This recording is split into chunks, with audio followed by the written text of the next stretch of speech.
পূর্বাঞ্চলের ৩০০ ফিট লাখো জনতার ভিড়, অপেক্ষা শুধু প্রিয় নেতাকে এক নজর দেখার। সকাল পেরিয়ে দুপুর বিএনপির ভারপ্রাপ্ত চেয়ারম্যান তারেক রহমানের গাড়ি বহর জুলাই ৩৬ এক্সপ্রেসওয়েতে। লাখ লাখ কর্মী সমর্থকের উষ্ণ অভ্যর্থনা হাত নাড়িয়ে গ্রহণ করছেন তিনি। দেশের মাটিতে নেমে ১৭ বছর পর মঞ্চে উঠেই নেতাকর্মীদের এভাবে জানান দিচ্ছেন প্রিয় নেতা ফিরেছে দেশের মাটিতে। ১৭ বছর পর ১৬ মিনিটের ঐক্যবদ্ধ হয়ে নিরাপদ বাংলাদেশ গড়ার প্রত্যয়ে দেওয়া বক্তব্য যেন গেঁথে গেছে দেশের প্রতিটি মানুষের মনের কোঠায়। মুগ্ধ হয়ে শুনছে লাখ লাখ জনতা। কিউব হোল্ডিংসের গল্পে সেই রেখাটি আঁকা হয়েছিল আজ থেকে ১ যুগ আগে। নকশাই আমাদের ভাষা। Cube holdings limited.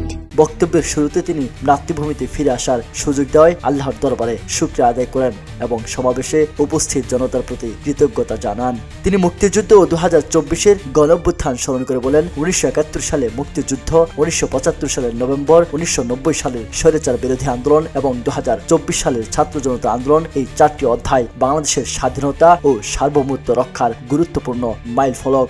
তার মতে ২০২৪ সালের ৫ আগস্ট দেশের সর্বস্তরের মানুষ ঐক্যবদ্ধ হয়ে আবারও স্বাধীনতা ও সার্বভৌমত্ব রক্ষা করেছে। আমাদের তরুণ প্রজন্মের সদস্যরা কিভাবে নিজের জীবন উৎসর্গ করেছে দেশের এই স্বাধীনতা এবং সার্বভৌমত্বকে রক্ষা করার জন্য। তারেক রহমান তার বক্তব্যে একটি নিরাপদ ও অন্তর্ভুক্তিমূলক বাংলাদেশ গড়ার অঙ্গীকার করেন, যেখানে ধর্ম, জাতিগোষ্ঠী বা শ্রেণীভেদ নির্বিশেষে সবাই নিরাপদে বসবাস করতে পারবে। নারী, শিশু, তরুণ, প্রতিবন্ধী, কৃষক ও শ্রমিক সহ সব জনগোষ্ঠীর প্রত্যাশা পূরণের উপর গুরুত্ব দেন তিনি। সেই সাথে রাষ্ট্র পরিচালনা তার পরিকল্পনার অংশ হিসেবে আগামী দিনে দেশ পরিচালনার দায়িত্বে যারা আসবে সকলে মিলে নবী করিম সাল্লাল্লাহু আলাইহি ওয়াসাল্লামের ন্যায়পরায়ণতার আলোকে দেশ পরিচালনার প্রতিজ্ঞা করেন। ইনশাআল্লাহ আগামী দিনে দেশ পরিচালনার দায়িত্বে যারা আসবে আমরা সকলে নবী করিম সাল্লাল্লাহু আলাইহি ওয়াসাল্লামের যে ন্যায়পরায়ণতা, সেই ন্যায়পরায়ণতার আলোকে আমরা দেশ পরিচালনার সর্বোচ্চ চেষ্টা করব।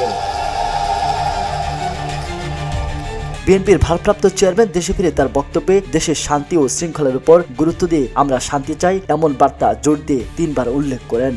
আমরা দেশের শান্তি চাই, আমরা দেশের শান্তি চাই, আমরা দেশের শান্তি চাই।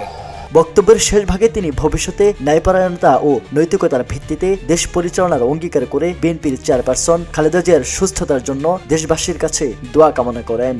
২০০৮ সালে দেশে রাজনৈতিক অস্থিরতা দেখা দিলে নিরাপত্তাজনিত কারণে দেশ ত্যাগ করেন বিএনপির ভারপ্রাপ্ত চেয়ারম্যান তারেক রহমান।